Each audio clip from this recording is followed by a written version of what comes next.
Hello बच्चों, स्वागत है आज इस मज़ेदार और रोमांचक कार्टून कहानी में। खटमल और मच्छर का राजा से युद्ध। यह है एक अनोखी जंग जहाँ छोटे छोटे कीड़े अपनी चतुराई और एकता से एक बड़े और घमंडी राजा को चुनौती देते हैं। तो तैयार हो जाइए हंसी, रोमांच और मज़ेदार सीख से भरे इस अद्भुत सफ़र का हिस्सा बनने के लिए। एक राजा के शयन कक्ष में एक जू ने डेरा डाल रखा था। जब राजा रात को सो जाता तो वह जू अपने घर से निकल के आती और राजा का खून पी लेती और फिर अपने स्थान पर जाकर फिर से छिप जाती। ऐसा वह रोज करती थी। एक दिन वहां एक मंदिरी समर्पणी नाम का खटमल आ गया। उसे देखकर जू ने कहा, अरे तुम कौन हो? यहाँ क्यों आए हो? मैं एक खटमल हूँ। मेरा नाम मंदिरी समर्पणी है। देखो, मेहमान के साथ ऐसा बर्ताव नहीं किया जाता। मैं आज रात तुम्हारा मेहमान हूँ। यह सुनकर जू कहती है, ठीक है, आज रात तुम यहाँ पे रुक सकते हो, लेकिन तुम राजा को काटोगे नहीं और ना ही उनका खून चूसोगे। यह सुनकर वह खटमल बोलता है, परंतु मैं तो तुम्हारा मेहमान हूँ, तुम मुझे कुछ खाने को तो दोगे ना? और राजा के खून से अच्छा भोजन क्या हो सकता है? यह सुनकर वह जू बोली, अच्छा, तुम चुपचाप से राजा का खून चूस लेना और राजा को दर्द का आभास नहीं होना चाहिए।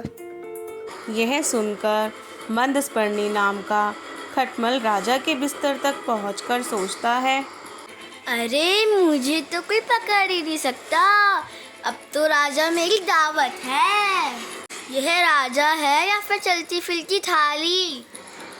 अब मंदस्पर्णी राजा के पास जाकर बैठती है और उन्हें बहुत जोर जोर से काटना शुरू कर देती है। राजा की नींद खुल जाती है। वे सोचते हैं, अरे यह कौन है जो मसाज करने आया है? उन्हें दर्द भी होता है और वे चिल्लाकर जग जाते हैं। वे कहते हैं, अरे ये किसने काटा मुझे? सैनिकों, कहाँ हो? जल्दी आओ, देखो यहाँ कौन है जो मुझे काट रहा है। यह सुनकर कुछ सैनिक वहां आ जाते हैं और राजा सैनिकों को आदेश देते हैं कि ढूंढो यह मुझे कौन काट रहा है। यह सुनकर सैनिक घबरा जाते हैं और मंदिर समर्पणी चुपचाप से जाके पलंग के नीचे छिप जाती है। लेकिन वह जू जो बिस्तर में छिपकर बैठी थी, सैनिकों के हाथ लग जाती है और सैनिक जू को मार देते हैं और जू मर जाती है। अब मंदस्पर्णी बाहर जाती है तो वह देखती है कि बाहर एक मच्छर और एक तिलचट्टा पहले से ही खड़े हैं। अब मंदस्पर्णी उनको कहती है, दोस्तों, हमें मिलकर कुछ सोचना होगा, वरना राजा के सिपाही हमें ढूंढकर मार डालेंगे। तब एक सैनिक मंदस्पर्णी को देखकर घबरा जाता है और वह गिर जाता है। मंदस्पर्णी भी डरी हुई है। अब मच्छर और मंदस्पर्णी मिलते हैं तो मच्छर कहता है, तो राजा का खून तो मीठा है, पर इसमें खतरा भी बहुत है। अब मंदस्पर्णी कहती है, खतरा चाहे कितना भी बड़ा हो, मैं रुकने वाली नहीं हूँ। राजा आदेश देते हैं, आज रात सारा कमरा खोजा जाएगा और उन्हें ढूंढ निकालो। अब राजा ने ठान लिया था कि मंदस्पर्णी बच नहीं पाएगी। राजा ने पूरे कक्ष में जाल बिछा दिया। सब सैनिक मंदस्पर्णी को पकड़ने में जुट गए। इतने में एक सैनिक फर्श पर गिरे तेल से फिसल गया और बहुत जोर से गिरा। आवाज सुनकर मंदस्पर्णी, जो पर्दे के पीछे छिपी बैठी थी, वह बाहर आई और बोली, अरे यहाँ तो चारों तरफ जाल है, हमें जल्दी यहाँ से भागना होगा वरना हम पकड़े जाएंगे। क्या मंदस्पर्णी इस जाल से बच पाएगी? मंदस्पर्णी फंसने ही वाली थी, परंतु वह बच जाती है और कहानी यहाँ खत्म नहीं होती। अगले दिन मंदस्पर्णी फिर वहाँ पहुँची। तब वह मच्छर आता है और कहता है, अरे तुम डर क्यों रही हो? राजा का खून तो बहुत मीठा है। तब मंदस्पर्णी कहती है, पर खतरा तो बहुत बड़ा है। तब मच्छर कहता है, अरे तुम डरो मत, मैं तुम्हारी मदद करूँगा। तब मंदस्पर्णी कहती है, ठीक है, आज तो बहुत मजा आएगा, आज तो हम पार्टी करेंगे। अब हम मिलकर राजा को काटेंगे और उसका खून पिएंगे। अब मंदस्पर्णी और वह मच्छर राजा के कक्ष में पहुंचते हैं। राजा गहरी नींद में सोया था। वे दोनों खुश होते हैं। तभी वह मच्छर जाकर राजा के कान के पास घूमने लगता है और मंदस्पर्णी एक सिरहाने बैठ जाती है। जैसे ही मच्छर राजा को काटता है, राजा तुरंत उठ जाता है। यह देख के मंदस्पर्णी मुस्कुरा रही होती है। सैनिक आते हैं तो वह मच्छर जोर से सैनिक को भी काट लेता है। अब तो सैनिक चिल्लाता है, बचाओ बचाओ। इतने में राजा कहता है, आखिरकार तुम पकड़े ही गए। मुझे पता था तुम यहाँ जरूर आओगे। राजा अपने सैनिकों को आज्ञा देता है, सैनिकों, जाओ और जाकर उन्हें पकड़ो। आज वो बचने नहीं चाहिए। सैनिक मशाल लेकर और हाथ में जाल लेकर उस खटमल और मच्छर के पीछे भागते हैं। अब क्या मंदस्पर्णी बच पाएगी? सैनिक जाल लेकर मंदस्पर्णी के पीछे पड़ जाते हैं। एक के हाथ में मशाल है और एक के हाथ में जाल। मंदस्पर्णी फंसने ही वाली थी। इतने में उसका दोस्त मच्छर वहां आ जाता है और वह एक सैनिक के हाथ में जोर से काटता है। वे डर जाते हैं और गलती से अपने ही जाल में फंस जाते हैं। यह देखकर मंदस्पर्णी जोर जोर से हंसती है और राजा को गुस्सा आता है। वह कहता है, धोखा, आज भी वो बच के निकल गए। तुम सैनिकों ने उन्हें जाने क्यों दिया? पकड़ा क्यों नहीं? राजा सैनिकों पर बहुत क्रोधित होते हैं। सैनिक डर जाते हैं। अब मंदस्पर्णी और मच्छर की दोस्ती देखिए कैसे राजा को हराएगी। राजा को पता भी नहीं था कि अब क्या होने वाला है। वे दोनों राजा को धोखा देकर तो निकल गए, लेकिन उनकी योजना तो बहुत बड़ी थी। वे दोनों खुशी खुशी वहाँ से चले जाते हैं। अब वे दोनों मंदस्पर्णी और मच्छर एक टूटी फूटी दीवार के सामने खड़े हैं, जिसका एक छोटा रास्ता भी था। अब वे अंदर जाकर अपने साथियों को आवाज लगाते हैं। मच्छर कहता है, अब वक्त आ गया है, हम अपनी जू मित्र की मौत का बदला लेंगे और राजा को सबक सिखाएंगे।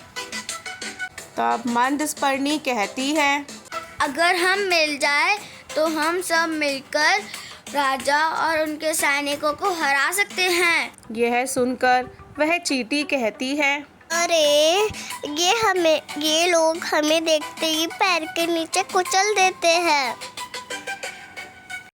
यह सुनते ही वहाँ खड़ा तिलचट्टा डर के कारण फिसल जाता है। वह कहता है, नहीं, मैं वहाँ नहीं जा सकता। मुझे राजा के महल में बहुत डर लगता है। राजा के सैनिक मुझे देखते ही जाल लेकर मेरे पीछे लग जाते हैं। उन्होंने मेरे बहुत से साथियों को बहुत बेरहमी से मार डाला। वहां जाना खतरे से खाली नहीं होगा। लेकिन तिलचट्टे की बात कोई भी नहीं मानता। वे कहते हैं, हम मिलकर मुकाबला करेंगे तो हम सबको हरा सकते हैं।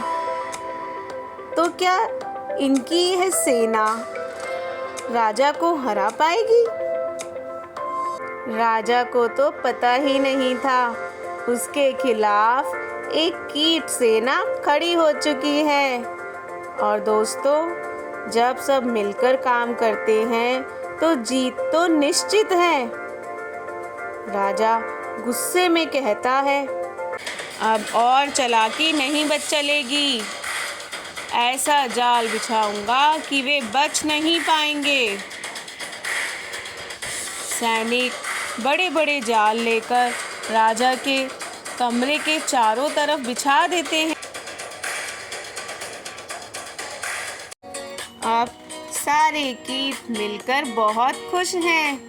वे सोचते हैं, हम लोगों को एक साथ देखकर राजा तो डर ही जाएगा। इतने में वह डरपोक तिलचट्टा फिर घबरा जाता है। वह कहता है, अरे एक बार और सोच लो, मुझे तो डर लग रहा है। अब एक तरफ तो राजा और उसके सैनिक हैं और दूसरी तरफ कीट सेना। अब इन दोनों का युद्ध शुरू होता है। आपको क्या लगता है कौन जीतेगा, कीट सेना या वह घमंडी राजा? आइए देखते हैं। अब रात का समय था। राजमहल में सब कीट सेना के आने का इंतजार करते हैं। सैनिक हाथों में मशाल लिए खड़े हैं। कीट सेना राजा के कक्ष तक पहुंचती है और जाते ही मच्छर सैनिकों पर आक्रमण कर देते हैं। अब तो उनका बचना मुश्किल है। उधर चींटियों की एक बड़ी सेना सैनिकों के पास आती है। सैनिक घबरा जाते हैं। अरे इतनी सारी चींटियां कहाँ से आ गईं? तब राजा कहता है, आज कोई नहीं बच पाएगा। अब तो राजा और कीट सेना का युद्ध शुरू हो चुका है। देखते हैं कौन जीतेगा। उधर मकड़ी ने अपना एक बड़ा सा जाल बना लिया। वह कहती है, इस कमरे में आ जाओ, यहाँ मेरा जाल फ्री है। और देखते ही देखते सैनिक जाल में फंस जाते हैं। राजा को बहुत गुस्सा आता है। अब कीट सेना और राजा दोनों आमने सामने हैं। दोनों ही गुस्से से एक दूसरे को घूर रहे हैं और शुरू हुआ असली युद्ध। उधर कीट सेना सैनिकों का भी बुरा हाल करने में लगी थी। वह सैनिकों के ऊपर चढ़ जाते हैं और उन्हें काटते हैं। राजा ने अपनी तलवार निकाली। इस पर मंदस्पर्णी कहती है, आज हम अकेले नहीं आए हैं, हमारे साथी भी आए हैं। आज हम आपसे अपने साथियों की मौत का बदला लेकर ही रहेंगे। आप साथ में खड़ा वह मच्छर कहता है, राजा जी, आपने हमारे मित्रों को बहुत ही बेरहमी से मारा है। आपको हमें मारने का कोई हक नहीं है। अब वह तिलचट्टा जो डर रहा था वह जाकर सैनिकों के भोजन में गिर जाता है। यह देखकर सैनिक घबरा जाते हैं। राजा गुस्से में चिल्लाता है, लेकिन कीट सेना किसी को नहीं छोड़ती। वह लगातार सब पर हमले करती हैं।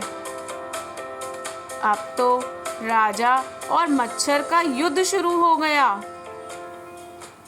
अब देखते हैं कौन जीतेगा, राजा या कीट। वे लोग एक दूसरे के आमने सामने गुस्से से खड़े हैं। युद्ध अपने अंतिम पड़ाव पर था। कीट सेना एकत्र होकर राजा के सामने खड़ी थी। वे सब एक साथ राजा पर आक्रमण करते हैं। मच्छर राजा की नाक पर काट लेता है। चींटी राजा के कपड़ों में घुस जाती है। अब तो राजा जमीन पर बैठ जाता है और उसके कुछ सैनिक जाल में फंसे हैं और कुछ बेचारे घायल होकर बेहोश हो गए हैं। राजा असहाय बैठता है और सोचता है कि यह क्या हो गया। अब कीट सेना बहुत खुश है। वे कहते हैं, जैसा हमने सोचा था वैसा ही हो गया और आखिरकार एकता से हमने उस दुष्ट राजा को हरा दिया। अब राजा डर जाएगा और वह कभी भी हम पर या हमारे साथियों पर हमला नहीं करेगा। आज कीट सेना बहुत खुश है क्योंकि सबने एक साथ मिलकर राजा के खिलाफ जंग का ऐलान जो किया था।